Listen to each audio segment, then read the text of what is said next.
Bismillahirrahmanirrahim. Elhamdülillahi Rabbil alemin. Vessalatu vesselamu ala eşrefil enbiyai vel mursalin. Nebiyyina Muhammedin ve ala alihi ve sahbihi ecma'in. Rabbi şrahli sadri ve yessirli emri. Vahlul uqdeten min lisani yefkahu qavli. Allahümme allimna ma yenfa'una ve enfa'na bima allamtana ve zidna ilmen ma ba'd. Esselamu aleykum ve rahmetullahi ve berekatuhu. Qardaşlar, ilk növbədə hər birinizi Allahın salamı ilə salamlayıram. Və Allahdan istəyirəm ki, Allah Subhanahu taala bizim bu məclisimizi bizim üçün xeyirli və bərəkətli eləsin, bizim üçün faydalı eləsin və buradan faydalanıb və öyrəndiklərimizi əməl etməyi bizə müvəffəq eləsin. Və bugünkü mövzumuz çox önəmli bir mövzudur və hər kəsin, bir çox insanın qafil qaldığı, düzgün başa düşməyəcəyi bir mövzudur. Bu da nədir? Dünya həyatı, onun həqiqəti. Hansı ki,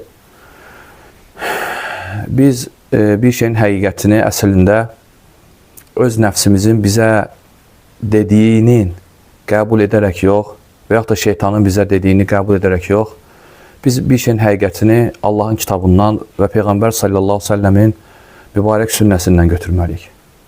Və biz baxsaq ki, Allah Subhanahu taala Quran-ı Kərimdə dünya həyatı isə nə deyib? Və Peyğəmbər sallallahu aleyhi ve sellem öz sünnəsində dünya həyatı isə nə deyib?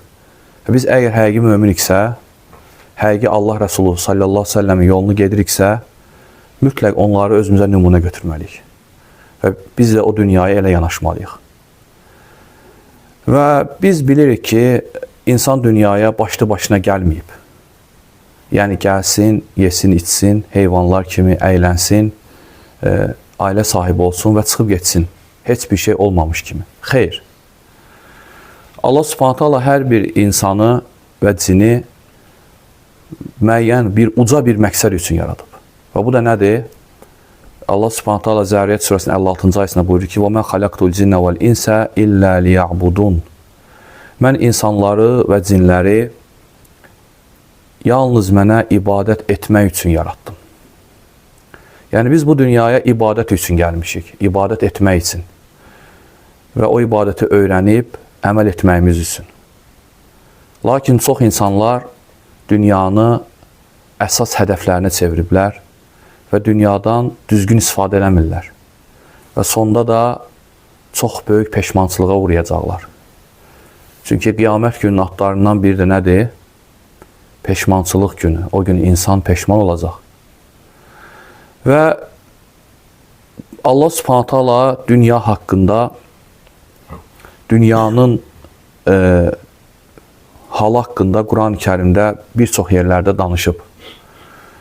Məsələn, Ənam surəsinin 32-ci ayəsində Allah Subhanahu taala buyurur ki: "Və məl hayatud dunya illə la'ibun və ləhvun və ladarul axiratu xayrun lillezina yettaqun." Əfələ təqilun. Deyir, həqiqətən deyir, dünya həyatı oyun, oyuncaq və əyləncədən başqa bir şey deyil.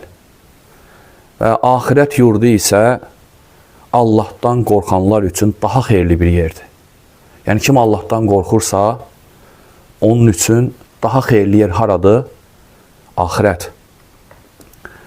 Və sonra Allah Subhanahu ayənin sonuna buyurur ki: Əfələ təqilun. Məyər başa düşmürsünüzmü? Yəni, ağıl sahibi başa düşməlidir ki, dünya həqiqi oyun oyuncaqdır. Dünya sözünün alimlər gətirirlər ki, dünya adlanmasının iki səbəbi var. Dünya, dənə, yədinu feilindən götürülüb. Birincisi, yaxın olan deməkdir. Yaxın olan. Niyə yaxın olan deyiblər ona? Çünki dünya ahirətə çox yaxındır. Həddindən artıq yaxındır. Və Peyğəmbər sallallahu aleyhi ve sellem bir hədisində buyurur ki, mən deyir, qiyamətin küləyi ilə göndərildim. Az qaldı ki, o məni keçsin. Və bizim Peyğəmbərimiz sallallahu aleyhi ve sellem nədir? Qiyamət Peyğəmbərdir. Yəni, sonuncu Peyğəmbərdir. Və dünyanın qurtarmasına çox az qalıb. Və əlamətləri də, kiçik əlamətləri də qiyamətin çoxsu çıxıb. Və davam eləyir hal-hazırda da. Birinci dedik ki, yaxınındır. Hətta insan qiyamət gününə deyəcək, ondan soruşulacaq ki, dünyada nə qədər qaldın? Deyəcək 1 saat və yaxud da 1 gün. İkinci mənası isə dünya aşağı olan deməkdir. Yəni, çox aşağı olan bir yerdir. Allah yanında çox dəyərsiz, mənası olmayan, lazımsız bir yerdir. Allahın istəyi yoxdur dünyada və müminin də əslində istəyi olmamalıdır. Ona görə də dünya qəlblərə yox, bədənlərə fayda verir.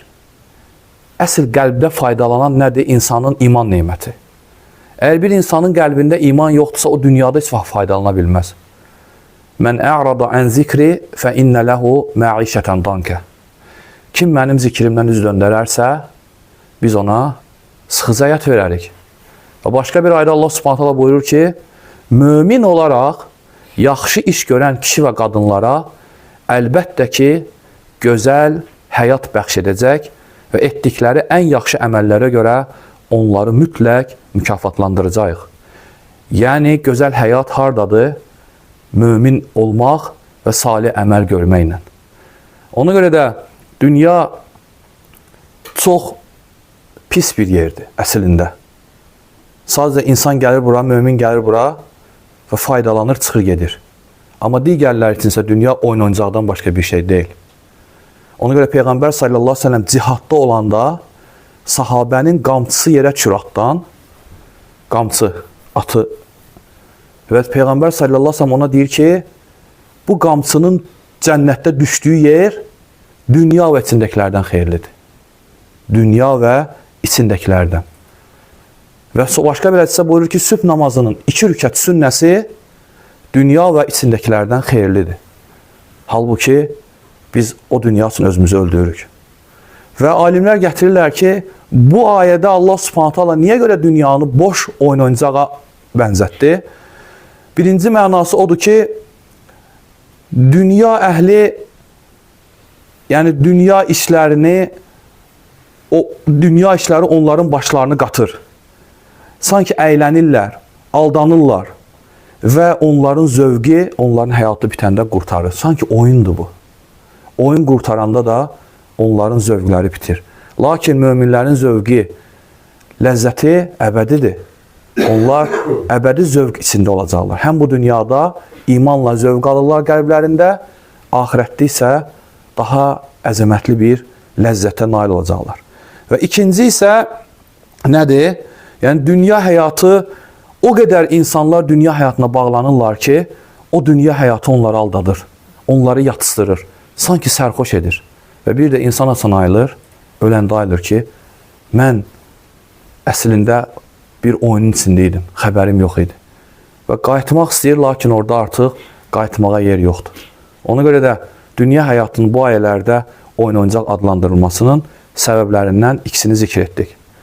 Və başqa bir ayədə Allah Subhanahu taala buyurur ki, وَمَا هَذِهِ الْحَيَاةِ الدُّنْيَا إِلَّا لَهْوٌ وَلَعِبٌ وَإِنَّ الدَّارَ الْآخِرَةَ لَهِيَ الْحَيَوَانِ لَوْ كَانُوا يَعْلَمُونَ. Deyir, bu dünya həyatı əyləncə və oyundan başqa bir şey deyil. Ahirət yurdu isə əsl həyatdır. Bax, əsl həyat adlandırdı Allah Subhanahu taala. Kaş ki bunu biləydilər. Kaş ki insanlar bunu biləydilər. Ona görə də İbn Kəsir rəhməhullah bu ayənin təfsirində gətirir ki, bu ayələrin təfsirində zikr edir ki, uca Allah Azza və Cəllə bu ayənin bu dünyanın adlandırdı fani, oyun oyuncaq, əyləncə, bitib qurtaran bir yer. Ahirət yurdu isə daimi və əbədidir. Onun nemətləri tükənməz. O nemətlər həm zahiri nemətlərdir, istər meyvələr, yiyəcəklər, içəcəklər, ailə və digər. İstərsə də mənəvi nemətlər, zövq, gözəlliklər, hər bir həz, bunların heç biri bitib tükənmir. Və onların da ən üstünü nədir? Allah Azza və Cəlləni görmək neməti. Ona görə də insan bu dünyada o şeylər üçün çalışmalıdır. Və Əli İbn Əbu Talib radiyallahu soruşurlar ki, yəni dünyanı bizə təsəvvür et. Yəni nədir dünya? Yəni dünyanı bizə zikr et. Baxın, sahabələrin ən üstünlərindən olan möminlərin əmri Əli radiyallahu Və deyir ki, əvvəli əziyyət, axırı isə fani olan bir şey haqqında necə sizə onu təsvir edim? Əvvəli əziyyətdir, axırı isə fanidir. Deyir, o şey haqqında sizə necə danışım? Və deyir ki, qısa. Deyir, halalı haqqı hesabdır, haramı isə cəhənnəm odudur. Və sonra deyir ki, kim bu dünyada var dövlət sahibi olarsa, o imtihan olunur və kim də kasıbdırsa, o kədərlənir. Dünya budur, deyir. Və sonra açıqlayırıq bunu. Yəni, Əli radiyallahu anh nədir? Deyir, dünyanın əvvəli əziyyət. Əziyyət nədir? Yəni, insan doğulur, gənclik, yetkinlik çağı, ömür boyu zəhmət içindədir. İşləyir, çalışır, üzərində ailəsinin yükü, qadının üzərində uşaqların yükü və bu bir əziyyətdir insan üçün. Amma sonu da nədir? Sonu da qalıcı deyil. İnsan gecə-tezi köçüb gedir bu dünyadan. Halalı haqq hesabdır. Yəni, hardan almısan, hardan qazanmısan, hara xərcləmisən. Ona görə də halal insanı xilas etmir. Əksinə, insana məsuliyyət gətirir. Sən qazandıqca halal qidanı, halal neymətləri, bu sənin üçün məsuliyyətdir. Bunun bir gün cavabını verəcəksən. Bir gün cavabını verəcəksən. Haramı isə təbii ki, cəhənnəm odudur. Allah qorusun. Yəni, insan haram yersə, onun mütləq cəzası var. Və sonra deyir ki, var dövlət sahibi bu dünyada imtihan olunur. Yəni, nədir? Görün, buna şükür edəcəksən, onun sədəqəsini, zəkatını verəcəksən və həmçinin təkəbbürlük göstərəcəksən. Ona görə deyir, çox vaxt deyir, mal insanı azdırır, ona fayda vermir. Və deyir, kasıbçılığı da deyir, kədərdir. Niyə kədərdir? Kasıbçılığı da bir imtihandır. Görüm, Allah subhanahu ta'ala onu imtihan edir ki, görüm şükür eləyəcək, görüm səbr eləyəcək, şikayət etməyəcək, üsyan etməyəcək, üsyandan uzaq duracaq və bu da onun üçün bir imtihandır. Yəni, dünyanın mahiyyəti qısa olaraq Əli radiyallahu bizə belə vəsf etdi. Və sonra başqa bir ayədə Allah subhanahu ta'ala buyurur ki, Allah istədiyinin ruhsunu bol edər, istədiyini də azaldar. Onlar dünya həyatı ilə sevinirlər. Onlar dünya həyatı ilə sevinirlər. Halbuki dünya həyatı ahirətlə müqayisədə keçici bir zövqdür. Subhanallah. Yəni, dünya həyatı keçici bir zövqdür. Bir gün qurtaracaq. Heç bilməyəcəksən ki, haçan gəldi, qurtardı. Bax, gör, səndən qabaq nə qədər insan gəlib gedib bu dünyadan. Hansı birini saxlayıb ki, bu dünya? Hansı birinin var dövləti ona fayda verib? Ona görə də Peyğəmbər sallallahu aleyhi ve sellem dünyanın misalını gör, nəyə bənzətdi ahirətlə? Deyir ki, dünyanın misalı sizin birinizin deyir, barmağını dənizə salmasına bənzəyir. Qoy baxsın barmağı ilə geriyə nə qaydır? Subhanallah. Dəniz ahirətdir sanki, dünya isə barmağındakı o sudur. Görün, fərqə baxın. Əslində, dəniz belə ahirətə çatmaz. Çünki dəniz və içindəkilər nədir? Fanidir yenə də. Amma bu bir insana bir misaldır ki, bənzədir ki, bax gör, sən nə ilə nəyi dəyişirsən, nə ilə nəyi müqayisə edirsən. O barmağındakı su hara, o dəniz hara. Ona görə Allah Rəsulü sallallahu aleyhi ve sellem belə bir misal öyrətdi bizə. Və başqa bir ayədə Allah subhanahu ta'ala buyurur ki, kafirlərdən bəzisini sınamaq üçün onlara dünya həyatının bərbəzəyi kimi verdiyimiz şeylərə gözünü dikmə. Subhanallah, misal kimədir? Peyğəmbərə. Deyir ki, kafirlərdən bəzisini sınağa çəkmək üçün onlara dünya həyatının bərbəzəyi kimi verdiyimiz şeylərə gözünü dikmə. Rəbbinin ruhusu daha xeyirli və daha davamlıdır. Bəzi qardaşlarımız hərdən baxırlar bəzi qərb ölkələrinə, bəzi yerlərə və hətta həvəs göstərirlər oraya getmək üçün ki, gör onların neyləri var. Neyləri var? Neyləri var? Neyləri var? İmanları yoxdur. İbadətləri yoxdur. Allahın qəzəbı altındadılar. Nədir bu? Bunu istəyirsən, bayat istəyirsən insan. Allah subhanahu ta'ala öz peyğəmbərinə bunu misal çəkir. Deyir ki, Rəbbinin ruhusu daha xeyirli və daha davamlıdır. Allah öz ruhusunu ahirət ruhusu adlandırdı. Baxmayaraq ki, bu dünyada insanlar üçün ruzudur. Lakin Allah onu həqiqi ruzu saymadı. Ona görə İbn Kəsir rəhməhullah bu ayənin təfsirində deyir ki, baxın deyir Allah subhanahu ta'ala öz peyğəmbərinə nə buyurur? bu zənginlərə və onların deyir bənzərlərinə, həmçinin onların əlində olanlara deyir baxma deyir. Çünki deyir, bu yalnız sürətlə keçib gedən bir şeydir deyir. Onlarda bugün var, sabah onlar üçün yoxdur. Bu onlar üçün bir sınaqdır. Lakin deyir, mənim deyir qullarım üçün axirətdəki hazırladığım o nemətlərə bax, o cənnətə bax. Hansı ki o cənnətlə dünya müqayisə oluna bilməz. Mümkün deyil müqayisə olunsun. Əsl mömin bilməlidir ki, onun yeri, onun vətəni haradır? Dünya deyil, onun vətəni axirətdir. Və həmçinin də qardaşlar, bir gün Ömər radiyallahu gəlir bu qissə. Baxın, Peyğəmbər sallallahu aleyhi ve sellem bu ayədən və bu cürlə ayələrdən necə dərs çıxarırdı, necə ibrət götürürdü. Çünki xitab Allah Rəsulunadır, lakin ümumi də bizədir. Və bir gün Ömər radiyallahu gəlir Peyğəmbər sallallahu aleyhi ve sellemin evinə bir iş üçün.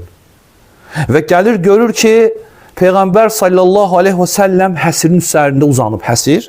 Yəni müəyyən qamışdan tikilmiş bir şeydir, onun üzərində uzanıb və deyir, iz salır onun beyninə.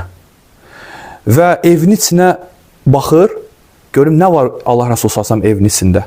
Görür ki, bir sağ qabdır, ölçü vahididir, o ölçüdə arpadır. Bir miqdarda da ki, aşlanmış dəridən olan bir balaca bir şey var, yəni dəridir. Heç bir şey yoxdur başqa evində. Bu Allah Resulü sallallahu aleyhi ve sellemin insanların ən çox Allah tərəfindən sevdiyi kəsin evinin içi idi. Və Ömər radiyallahu anh bunu gördükdə ağlayır. Və Peyğəmbər sallallahu aleyhi ve sellemə deyir ki, Peyğəmbər sallallahu aleyhi ve sellem deyir ki, ey Xattabın oğlu, niyə ağlayırsan? Sən ağladan nədir? Yəni, niyə ağlayırsan? Yəni, halıma mı ağlayırsan yəni? Və Allah Resulü sallallahu aleyhi ve sellem, Ömər radiyallahu anh deyir ki, niyə ağlamayayım ey Allah Resulü? Mən deyir, görürəm ki, deyir, subhanallah deyir, Xosrov, Qeysər, yəni o kafirlərin böyükləri. Onlar deyir, var dövlət içində yaşayırlar. Sən isə Allahın deyir, ən sevimlisisən, ən xeyirlisisən, dünya həyatıva bax. Onda Peyğəmbər sallallahu aleyhi ve sellem ona bu tərbiyəni verdi. Ey Xəttabın oğlu, istəmirsən ki, dünya onların, ahirət isə bizim olsun. Onda Ömər deyir ki, əksinə də istəyirəm deyir. Fikir ver. Yəni, dünya onların, ahirət isə möminindir. Ona görə mömin gəlib bir missiya üçün dünyaya. Öz ahirətini qazanmaq üçün. Dünya onun üçün oynayacaqdır. Oynayacaq. Yəni bilir ki, o oynayacaq bir gün bitəcək. Oyun bitdiyində də hər şey bitəcək. Ona görə də mömin gərək belə olmalı deyil. Ona görə məşhur Peyğəmbər sallallahu aleyhi ve sellem bir hədisində buyurur ki, sizin üçün deyir, ən qorxduğum şey Allahın sizə dünyanın bərbəzəyini açmasıdır. Ən çox qorxduğu şeylərdən biri. Soruşurlar ki, ey Allahın Resulü, yəni dünyanın bərbəzəyi nədir? Deyir, yer üzünün nemətləri. Yəni, yer üzünün nemətləri mömin üçün açıldıqda, əksinə bu mömin üçün qorxulacaq bir haldır. Mömin üçün qorxulacaq bir haldır. Bilmək lazımdır ki, bu nemətlər nə qədər insanı axirətdən alıb, axirətdən uzaqlaşdırıb. Və fikir verin, Allah subhanahu ta'ala qiyamət günü cinlərdən və kafir olan cin və insanlardan soruşacaq.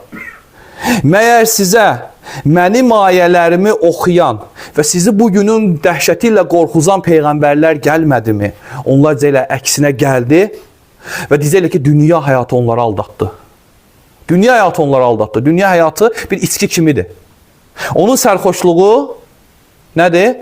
İçkinin sərxoşluğundan daha pisdir. Niyə görə? Çünki içkinin sərxoşluğu bir günə keçir gedir.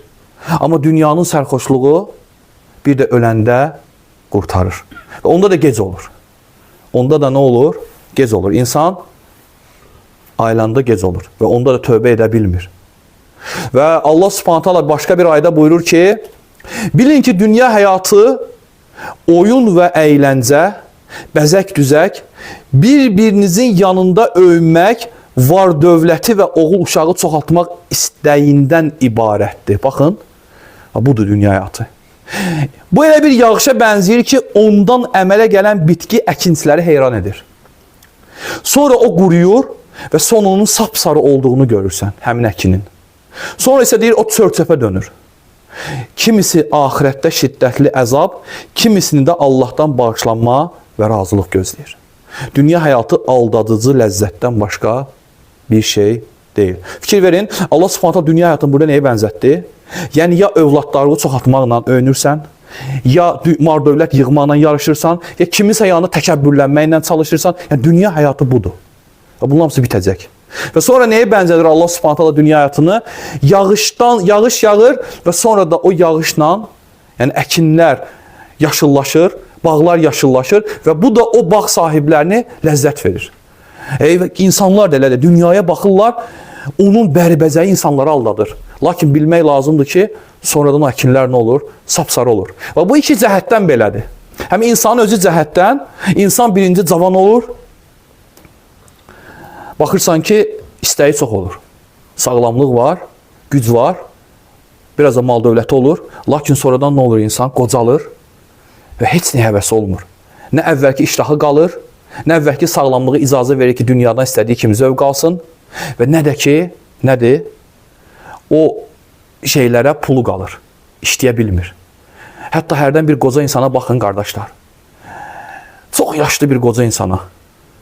Darvazasının ağzında oturub tərpənə bilmir. Oturub gözləyir. Hərəkət eləyə bilmir. Bax, dünyanın həqiqəti odur. Hər birimizin həqiqəti odur. O tərpənə bilmir. O da bizi kimi vaxt vardı, gəzirdi, əylənirdi. Lakin heç nə eləyə bilmir, oturub. Hətta 10 addım atıb gəzə bilmir. Kiməsə ehtiyacı var. Və həmçinin də dünyanın ikinci cəhətdən odur ki, dünya həyatı fanidir.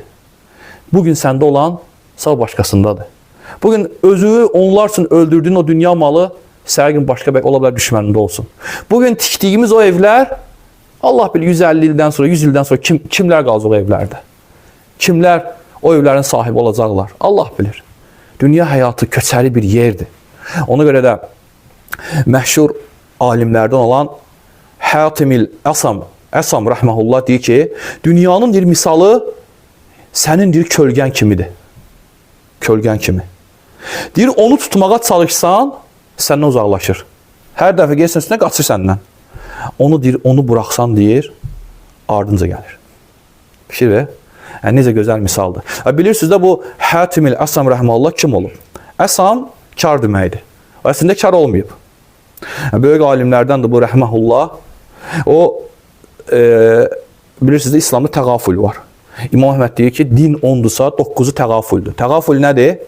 Qardaşların günahlarını görməməzlikdən gəlmək. İstər evdə, istər ki, çöldə. Günah ilə qarşı fikir vermirsən, unudursan. Təğafül budur. Əsl mömin belə olmalıdır. Onu yadda saxlayıb yaymamaq. Əksinə gördün, unut geçsin, sonra nəsiyyət elə. Mömin belə olmalıdır. Bir gün bu alimin yanına bir qadın girir, sual vermək üçün. Bu ləqəb ona verilib, ondan sonra verilir şeyxə. Qadın yaxınlaşanda ona özündən istər-istəməz yel çıxır qadının. Və qadın buna görə məyus olur. Təbii ki, utanır. Çünki cəmaat var. Və utanır şeyxdən. Və şeyx bunu hiss eləyir. Və qadına deyir ki, nə deyirsən, səsini qaldır. Biraz da bəkdən sualı eşitmədim. Qadın bilir ki, şeyx eşitmədi. Şeyxin qulaqları yaxşı eşitmir. Və yaxınlaşır, səsini bəkdən çıxardır və şeyx onun sualına cavab verir, qadın çıxır gedir. Yanındakilərdən biri deyir ki, şeyx, sən yaxşı eşidirsən axı, niyə belələdin? Deyir, istəmədim bacımıza əziyyət verim. Mömin bir qadına əziyyət verim, insana əziyyət verim. Fikir verin, möminlər belə olub. Əsl mömin belə olmalıdır. Yoxsa ki, bəzi insanlar kimi yadda saxlayır və el aləm bilir bütün qardaşların günahlarını. Hələ insanlar Allahdan qorxsunlar ki, bir gün hər şeyin üzə çıxacağı gün Allah Subhanahu da onun evlərini açıb ona göstərəcək və bütün insanların qabağında onu biabır eləyəcək. Və sonra Allah Subhanahu Quran-ı Kərimdə dünya həyatına başqa bir misal çəkir. Deyir ki, onlara dünya həyatının misalını çək. Bu dünya həyatı göydən göndərdiyimiz yağışa oxşayır, suya. Yerdəki bitkilər onunla qarışıb yetişər, sonra da küləyin sovurub apardığı quru çörtöpə dönər. Fikir ver, yetişir və sonra da çörtöp olur. Allah hər şeyə qadirdir. Var dövlət və övladlar dünya həyatının bərbəzəyidir, bərbəzəy. Əbədi qalan yaxşı əməllər isə Rəbbinin yanında savab və ümid baxımından daha əfsəldilər. Bu ayədə Allah Subhanahu bu ayələrdə Allah Subhanahu dünyanı suya bənzətdi. Alimlər gətirirlər ki, suya bənzətməyin bir neçə növdən yəni oxşarlığı var dünyanın. Deyir ki, çünki deyir, su heç bir yerdə sabit qalmır. Su heç bir yerdə sabit qalmır. Yəni tərpənir daima. Bir bazı nəsə olanda tərpənir. Yəni çaylar axır, göllər buxarlanır, dənizlər dalğalanır və s. Dünya həyatda deyir, dəyişir. Heç nə uzun müddət sabit qalmır. Nə insanlar, nə də maddi şeylər. Dünya həyatına bənzəyir. Su. İkinci deyir ki, çünki su qalıcı deyil. Bugün varsa bir gün quruyub gedir. Dünya həyatda əbədi deyil. Zamanla keçici və fanidir. Və deyir, üçüncü deyir, suya heç kəs daxil ola bilmir. Yəni suyu heç kəs əhatə edə bilmir. Bir suya girdin, sən onu tamamilə əhatə edə bilmirsən. Dünya həyatda deyir, elədir deyir. Dünya həyatına deyir, daxil olan kəs deyir, onun nə fitnəsindən, nə də bəlasından qurtara bilmir. Və sonra deyir ki, su müəyyən ölçüdə faydalı olur. Yəni, lazımlı miqdarda suyu bitkilərə versən, o onun üçün faydalı olur. Onu çürütmür, o ondan qidalanır. Dünya da belədir deyir. Ondan lazımca istifadə eləyəndə o sənə fayda verir. Artıq olsa, o səni məhv eləyəcək. Və növbəti deyir, su nə qədər əlində tutmağa çalışsan deyir, o sənin əlindən çıxıb gedir. Dünya da hələdir. Nə qədər ondan yapışsan da, arıza geçsən də, mütləq sənin əlindən çıxacaq. Ona görə də Allah Subhanahu taala burada dünya həyatını suya bənzədib. Ona görə Həsən el-Basri rəhməhullah deyir ki, sahabələrdən misallar çəkir. Yəni, böyük İslam alimlərindəndir, rəhməhullah, Əli radiyallahu anh'ın xas tələbələrindəndir, övliyalardan olub, zahid insanlardan olub və İraq əhlinin böyük alimlərindəndir. Hətta bir dəfə bir insan gəlir Bəsrəyə, gəlir gör ki, bütün bazarlar bağlıdır. Deyir ki, nəsə olub burada? Deyir, Həsən el-Basrinin dərsi gedir. Hər kəs onun dərsini dinləmək üçün onun dərslərinə gedirdi. Onun əxlaqından, onun zahidliyindən, onun hər cür əxlaqından faydalanırdı insanlar. Həm elmi cəhətdən, həm də ki, onun zahirindən. Çünki hamı elmə görə getmirdi dərsə. Onun çoxsu baxırdı əxlaqına, davranışlarına, oturur durmuşuna, danışığına və s. Həsən el-Basri rəhməhullah sahabələri misal çəkir. Deyir ki, mən bəzi insanlara rast gəlmişəm ki, dünyadan halal olan hər şey onlara təqdim olunurdu. Fikir verin, subhanallah. Deyir, dünyada nə halaldır deyir. Haramı qoya qırağı, haramı qoya qırağı. Haramı gözün ucu ilə də baxmırdı olar. Deyir, dünyadan halal olan hər bir şey onlara təqdim olunurdu deyir. Onlar sonra tərk edirdilər. Buna vara əhli deyilir. Onlara deyilirdi ki, niyə bunları eləyirsiniz? Deyir ki, and olsun Allaha ki, mən bilmirəm, əgər bu mənim əlimə keçsə, onunla necə davranaram. Qorxurdular. Yəni, halal belə, dünyanın halalı belə onları azdırmasından qorxurdular. Və sonra deyir ki, mən deyir, bəzi insanlara rast gəlmişəm ki, onlar dünyadan gələn nemətlərə sevinməz, o nemətlər onlardan uzaqlaşdıqda isə heç vaxt deyir, kədərlənməzdilər. Allah sahabələrin vəsfidir.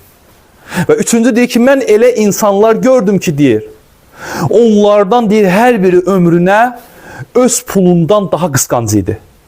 Yəni, ömründən bir şey gedəndə, zamanından bir şey gedəndə və onun faydasız keçirəndə daha çox narahat olurdular. Daha çox qorxurdular və daha çox kədərlənirlər. Nəinki pullarından var, dövlətlərindən. Amma bizdə isə əksinədir. Və Peyğəmbər sallallahu aleyhi və səlləm, Allah Rasulü sallallahu aleyhi və səlləm onları belə tərbiyələndirirdi, belə öyrədirdi. Yəni, bu heyvanın misalını onlarla çəkməklə. Ona görə sahabələr heç vaxt axirəti qoyub dünyaya can atmırdılar. Ona görə onlardan biri Peyğəmbər sallallahu aleyhi və səlləm heç vaxt dünyadan bir sual vermirdi ki, necə eləyim ki, filan şey əldə eləyim. Əksinə deyirdi ki, ey Allahın Rasulü, necə eləyim ki, səninlə qonşu olum? Necə eləyim ki, qurtulum? Necə eləyim ki, qiyamət günü sən öləndən sonra birdən mən sağ qalsam, cəhənnəmə düşməyim. Onların dərdsəri bu idi. Amma baxın, görün, bizim gün ərzində fikirlərimiz nə üzərində olur? Ona görə dünya bizin ağırlaşır. Ona görə kasıbçılıq gəlib qonub iki qaşımızın arasına. İnsan yeganə məxluqdur ki, 5 gün qabaqdan ərzaqını soyuducuda saxlayır. 6 gün qabaqdan soyuducuda saxlayır. Və dərd çəkir ki, 7-ci gün nə yiyəcəm? Baxın dünyadakı heyvanlara, heç birinin 2 günlük ərzağı yoxdur. 3 günlük ərzağı yoxdur. Və başqa bir hədisdə Peyğəmbər sallallahu aleyhi ve sellem Dahhak İbn Sufyan radiyallahu anh deyir ki, ey Dahhak, deyir, sənin yeməyin nədir, nə yiyirsən, deyir. Onda Dahhak radiyallahu anh deyir ki, ət və süd. Yəni, bu sahabələrdə həmişə tapılmayan bir yemək idi. Ət və süd. Onda Peyğəmbər sallallahu aleyhi ve sellem deyir ki, sonra bunlar nə olur? Yəni, sahabə deyir ki, bunların nə olduğunu sən daha yaxşı bilirsən, Allah Rasul. Yəni, utanır deməyə. Və Peyğəmbər sallallahu aleyhi ve sellem deyir ki, Allah deyir, insanın bədəndən çıxan şeyi dünyanın misalı kimi insana göstərir. Yəni, bu əzəmətli bir hədisdir. Yəni, insan yemək yiyir və o yeməkdən nə olur?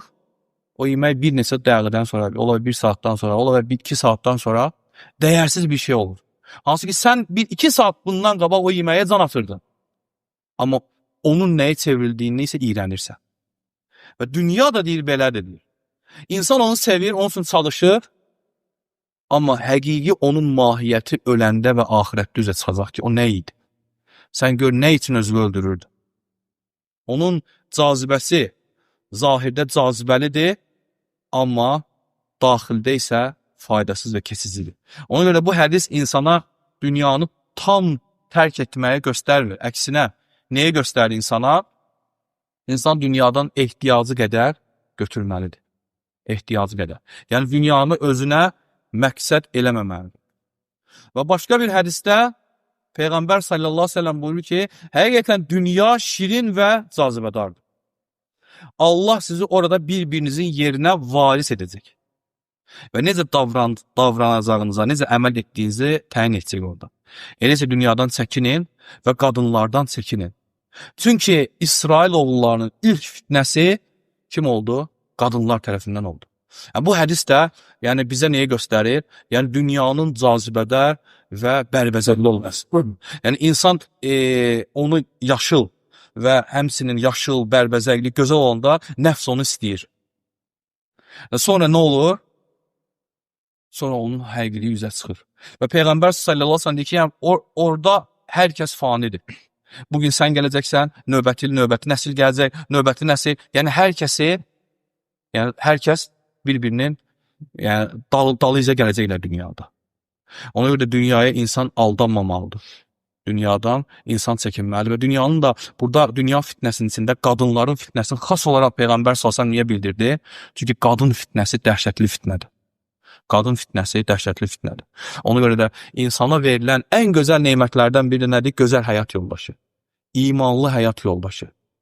Səni axirət işlərində kömək edən həyat yoldaşı. Bəzən görürsən ki, bəzi qardaşları, zövcələri fitnəyə salırlar.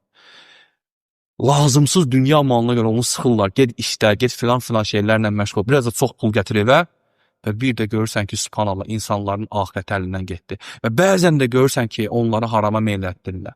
Və daha da pisi nədir? İnsanlar qadınlar vasitəsilə zinaya və daha dəhşətli günahlara düşürlər. Amma sələflər qorxurdular qadın fitnəsindən. Sələflər qadın fitnəsindən daima çəkiniblər. Hətta məşhur tabinlərdə olan Rabi İbn Hüseyn rəhməhullah, yəni deyirdilər ki, gözlərini yummaqda və başını aşağı dikməkdən insanlar ona elə bilirlər ki, kördir. Yəni, Abdullah ibn Məsud radiyallahu anh tələbəsidir. 20 il ondan dərs alır. 20 il. Hər dəfə evinə gələndə Abdullah Məsudun cariyəsi olur, qadın, və deyir, hər dəfə o Abdullah Məsudun evinə gələndə deyirdi ki, yəni, kör dostun gəldi, kör tələbən gəldi. Elə bilir ki, o kördür. Və Abdullah Məsud da onun sözünü eşitib gülərdi. Və Rabi gəlib qapının ağzında dayananda deyir, qapını döyürdü və qulluqçu qapıya çıxırdı, yenə də başı aşağı, gözləri yumulu şəkildə içəri daxil olurdu. Yəni, baxın, sələf necə oldu? İndi görün, yollarda dayanıb qadınlara baxan qardaşlarımız. O qadın keçir, baxırıq, bu qadın keçir, baxırıq, adi hala çevrilir. Bundan da dəhşətlisi, gecələr telefon arxasında heç kəsin səni görməyəcəyini zənn eləyib nəyə gəldi baxan qardaşım. Yadda saxla bunu. Hamısı yazılır, qeyd olunub. Və dəhşətli bir gün gələndə o sənin əməlləri puç eləyəcək. O sənin əməlləri batil eləyəcək. Allahdan qorxmaq lazımdır. Peyğəmbər sallallahu aleyhi ve sellem deyir ki, bir gün elə bir fitnə gələcək ki, Elə bir qapı olmayacaq ki, oradan içəri girməsin. Şeyx Fovzan Əfsallah deyir ki, bu fitnə Allahu aləm bir internet fitnəsidir. Elə bir qapı yoxdur ki, içəri girməsin. Elə bir qapı yoxdur ki, Allahın rəhm etdiyi qardaşlarımızdan başqa. O qapılardan içəri girməsin. Çöldə utandığın qadınlara, baxmaq istəmədiyin qadınlara rahatlıqla təklikdə baxırsan. Və bilmirsən ki, nə qədər şahidlərin var sənin. Ona görə də insan gərək bu şeydən qorxsun. Və başqa hədisdə Peyğəmbər sallallahu əleyhi və səlləm buyurur ki, əgər dünyanın çəkisi Allah yanında ağcaqanadın qanadından da qanadı qədər dəyərli olsaydı, o kafirə ondan bir qurtum su sizdirməz. Yəni Allah yanında görün, yəni dünyanın misalı nə dərəcədədir. Və sonda da bir hədisi zikr edeyim və bununla da qutaraq. Bir gün Peyğəmbər sallallahu əleyhi və səlləm İbn Ömər radiyallahu anhundan uşaq olur. İbn Ömərdir, İbn Abbası çox balaca olublar. Demək olar ki, təzə ehtilam halına çatıblar. Onun çiğnimdən tutduğu və mənə nə dedi? Görün kimə? Yaşlı kişi yox ha, cavan uşağı. Hələ dünyaya təzə qədəm qoyur. Təzə qədəm qoyur dünyaya. Onun çiğnindən tutur və deyir ki, dünyada bir qərib yaxud da bir müsafir kimi ol. Qərib nədir? Yəni, sanki gəlmirsən, buranın vətəndaşı deyirsən, çıxıb geçəcəksən. Və yaxud da bir müsafir kimi ol. İbn Ömər də bu hədisdən fayda çıxardaraq sonra deyərdi. Axşama çıxdığın zaman səhərə sağ qalacağına, səhərə çıxdığın zaman da axşama sağ qalacağına arxayın olma. Xəstələnərək, yəni xəstələnən müddətədək sağlamlığından, ölənədək də həyatından istifadə elə. Dəhşətli hədisdir. Və İbn Qeym rəhməhullah bu hədisin içində böyük bir gözəl fayda çəkir. Bunu zikr eləyək qutaraq. İbn Qeym rəhməhullah deyir ki, dünyanla axirəti misalını misal çəkir. Deyir ki, bir gəmi olur, insanlar o gəminin içində olur. Gəmi dünyadır. Gəmi axirətdir. Və insanlar da o dünyanın içində gəlirlər gəmi ilə. Gəminin içində gəlirlər. Gəlirlər bir adanın qırağına. Ada dünyadır. Və gəmi saxlayırdır orada. Və gəminin başçısı, onu idarə edən deyir ki, düşün, ehtiyacınızı ödeyin, dərhal minin gəmiyə. Gəmi getməmiş minin gəmiyə. Deyir, həmin adam da Qurandır. Allahın insanlara ayıldacağı o kitab. Və insanların bəziləri düşür, tez ehtiyacdan ödəyib qayıdırlar gəmiyə. Bu insanlar möminlərdir və gəlirlər gəmidə geniş yer tapıb rahatlanırlar. Bunlar möminlərdir. Dünyadan faydalarını götürüb qayıdırlar. İkinci qism insanlar biraz gəzirlər, valih olurlar adanın quşlarına, ağaclarına, onun gözəlliyinə, sularına, meyvələrinə. Lakin yadlarına düşür ki, gəmi gedəcək. Və qayıdırlar, gəlib dar bir yer tapırlar. Bunlar dünyada əməlsiz, çox az əməl edən qardaşlarımızdır. Gəlib dar bir yer tapırlar gəmidə. Üçüncü qism deyir, onlar da deyir gəzirlər, həzz alırlar, ləzzət alırlar və birdən bilirlər ki, gəmi qayıdacaq. Oradakı adada əllərinə keçənlərdən yığırlar, gəlirlər gəmiyə. Gəlirlər ki, gəmidə yer yoxdur artıq. Dar bir yer qalıb, yüklə bərabər otururlar gəminin içində. Sonradan o yük başlayır iylənməyə, həm onlara əziyyət verir, həm də yerlərini dar edir, bellərini qırır. Bu insanlar da o qardaşlarımızı günahlarla yüklənib gedirlər axirətə.